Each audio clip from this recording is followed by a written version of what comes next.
The air was heavy that night, not because of heat, not because of rain, but because something terrible had already happened, and something even worse was about to be discovered. The room smelled like boiled linen and damp stone, the kind of smell that doesn't leave, no matter how many windows you open. A single candle flickered on a wooden table, its flame shaking like it was afraid of the truth it was about to reveal. Every time someone shifted their weight, the light bent, shadows crawling up the walls like they were alive. And in the center of that room stood a woman. Her hands were folded neatly in front of her, her eyes were lowered, her back was straight but not proud. It was the posture of someone who had learned long ago that standing out was dangerous. She did not cry, she did not beg, she did not speak. 7 powerful men were dead, 7 masters, and the woman standing there had never once touched their food. Now stop, let that sink in. No spoon dipped into soup, no powder slipped into wine, no trembling hand poisoning a meal in the dark, nothing like that. And yet, one by one, they died. Strong men, cruel men, men who owned land, money, and human beings, men who believed they were untouchable. So the question that haunted everyone in that room wasn't just how they died. It was this: how did a slave woman, someone the world refused to even see as fully human, outsmart an entire system designed to break her? And maybe the more frightening question was, why did no one notice until it was too late? You see, stories like this aren't supposed to survive. History has a habit of protecting power. It changes names. It erases faces. It turns women like her into footnotes, or monsters, or forgets them completely. But sometimes, the truth refuses to die. It survives in dusty court records, in half-burned letters, in confessions whispered too late at night, never meant to be written down. And when you follow those traces carefully, when you listen closely enough, a different story begins to appear. Not the story of a monster, but the story of a woman who learned the rules of survival so well that she turned them into a weapon. She was born into a world where silence was safer than honesty. We don't know the exact year. History didn't think it was important. But we know the place, somewhere in the Atlantic world, where slavery wasn't just an institution. It was a daily performance of power. From the moment she could walk, she learned the most important lesson of all: lower your eyes, soften your voice, move quietly. Because loud children got punished, curious children disappeared. And girls who asked questions learned very quickly not to ask again. She learned how to listen without being noticed, the sound of a master's footsteps when he was angry, heavy, fast, no rhythm, the way his voice changed when he wanted something, lower, slower, dangerous.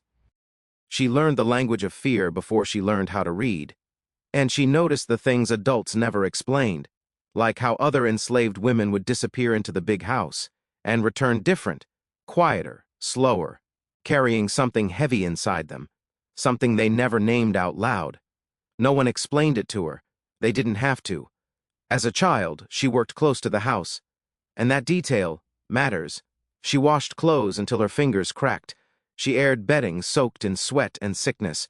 She scrubbed floors on her knees. She carried chamber pots no one wanted to look at. Jobs that brought her close to the bodies of the people who owned her, close enough to learn things. What made them weak? What made them afraid? What made them sick? She learned which nights the master drank too much, which mornings he woke up coughing, which illnesses returned, again and again. And slowly, without anyone realizing, she learned something no one thought to hide from a slave woman.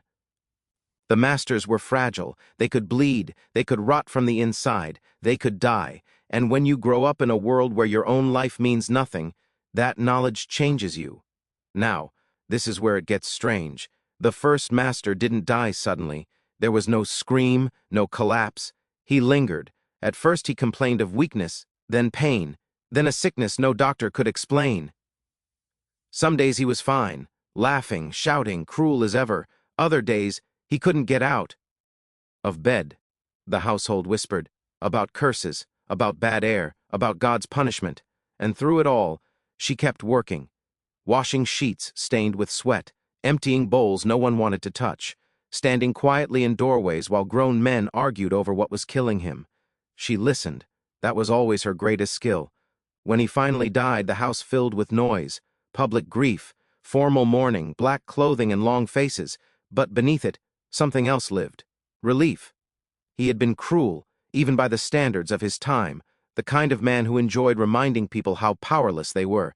His death was called unfortunate, natural, and life moved on. She was sold soon after. That happened often. Slaves were property, and property changed hands easily. Her second master lived miles away, on a different estate, different rules, different routines, but power wears the same face everywhere. This master grew ill too, slowly, mysteriously. He accused servants, he accused his wife, he accused God, but never her. She was invisible in the way only enslaved women could be, always present, never suspected. After the second death, people began to talk, quietly. 2 men, 2 households, same kind of sickness. But coincidence is comforting. It allows people to avoid questions they are afraid to ask. And asking those questions would have meant admitting something terrifying, that the people they believed were harmless. Might not be. By the time the third master fell sick, she had learned how to wait. Patience was her greatest weapon. She didn't rush. She didn't celebrate. She observed. And here's the part that still makes historians uneasy. Whatever she was doing didn't look like violence. There were no confrontations, no blood, no screams, just a gradual unraveling, like a single thread being pulled from a garment. Until one day, it simply fell apart. But why? Why risk something so dangerous? Why not run? Why not endure? Because endurance has a breaking point.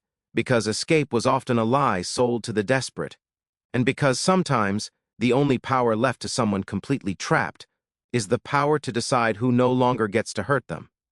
There were hints, only hints, a punishment that went too far, a child taken from her arms and sold away, a night she never spoke about again. History doesn't record the suffering of enslaved women in detail, but it records outcomes, and 7 deaths are an outcome that demands attention. By the time the fourth master took control of her, fear had already entered the conversation. He had heard the rumors. He watched his servants closely, changed kitchen staff, locked doors. He was convinced poison came from food, and yet he too began to waste away. Doctors bled him until he was weak. Priests prayed until their voices cracked. Remedies only made things worse. And through it all, she continued her work, touching the things no one thought dangerous. Fabrics, water, objects passed from hand to hand. Fear replaced suspicion, and fear makes people cruel. Conditions for the enslaved worsened. Punishments became harsher. Eyes watched constantly. And still, the deaths continued. The 5th master, then the 6th, different places, same ending. It was no longer coincidence. Authorities became involved. Questions were asked. Oaths were sworn. And finally, someone noticed the common thread. Not the method, not the means, but the woman. Her arrest was quiet. No chase, no screams. Just a knock, a command. Iron closing around her wrists. In the cell, she said nothing. Silence had always protected her. During questioning, she listened more than she spoke. And when she did speak, her voice was calm, measured, almost gentle. She never confessed the way they wanted, never explained how, only why. And when they asked her if she felt remorse, witnesses wrote that she paused, that she looked up, for the first time, and her eyes were not hard, they were tired, slow pause, and before the trial could even end, the 7th master died. The news arrived like a whisper that turned into a scream. The 7th master was dead, even before the trial had finished, even while guards watched her every move, even while chains circled her wrists. That single fact broke something inside the room, because now there was no explanation left that felt safe. Doctors couldn't explain it. Priests couldn't pray it away. Jazz couldn't pretend it was coincidence. Fear finally stepped out of the shadows. People stopped whispering and started staring at her, not as a servant, not as property, but as something else, something they didn't have a word for. You see, slavery survives on certainty, on the belief that power flows in one direction only, that some people command and others obey, that control is permanent. And the moment that belief cracks, everything becomes dangerous. The courtroom grew crowded after that. Men who had never stepped inside a slave court suddenly wanted front-row seats. Officials leaned forward. Clerks wrote faster. Because this was no longer just about 7 deaths. This was about control, about proving, publicly, that the world still made sense. She stood there quietly as they spoke about her. They described her like an object, like a puzzle, like a disease. They argued over methods. Poison in water, poison in cloth, poison in air. Someone even suggested witchcraft. Because when power doesn't understand something, it reaches for superstition. But through all of it, she remained still. No shaking hands, no tears, just that same posture. Hands folded, eyes lowered, as if she had already accepted whatever came next. When they finally spoke to her, the questions were sharp. How did you do it? Who helped you? Where did you learn this? She answered none of that. Instead, she spoke of pain, not dramatically, not angrily. She spoke of it like weathe. Something constant, something unavoidable. She spoke of nights without sleep, of bodies used and discarded, of children born already owned by someone else. She spoke of being taught, from birth, that her life was worth less than silence. And then, she said something that made the room go quiet. She said she never woke up wanting to kill anyone. She said she only wanted the hurting to stop.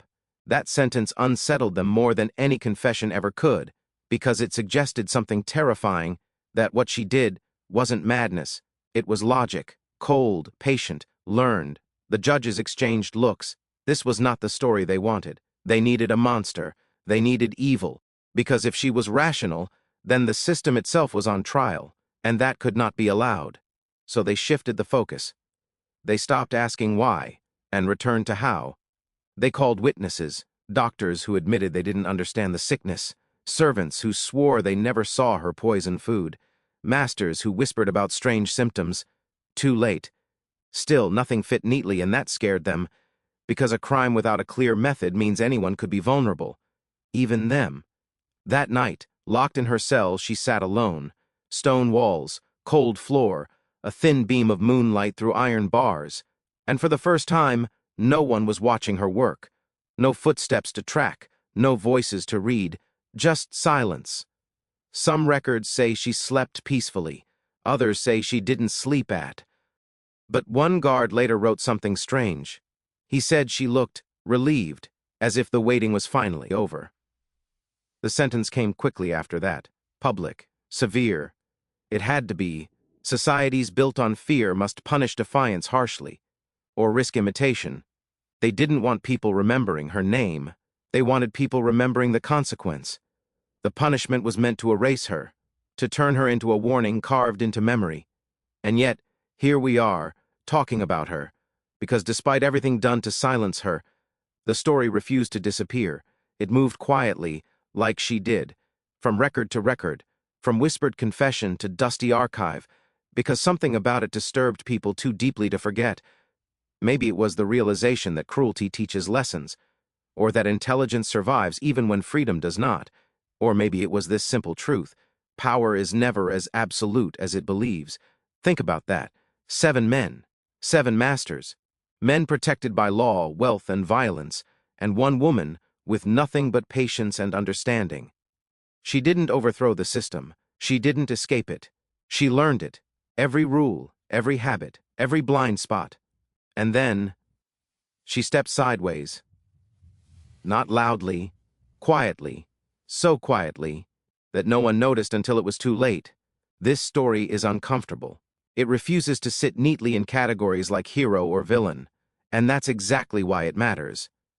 Because history often asks the wrong questions. T asks, what did she do? When maybe the real question is, what was done to her? What kind of world creates a person who sees death as the only remaining form of control? What kind of system forces survival to look like defiance? Imagine waking up every day knowing one mistake could mean torture. Imagine carrying a secret so heavy you can never share it. Imagine being invisible, until suddenly you're all anyone can see. This is not a story meant to celebrate death. It is a story meant to remember humanity, where history tried to erase it, to remind us that resilience doesn't always look like escape.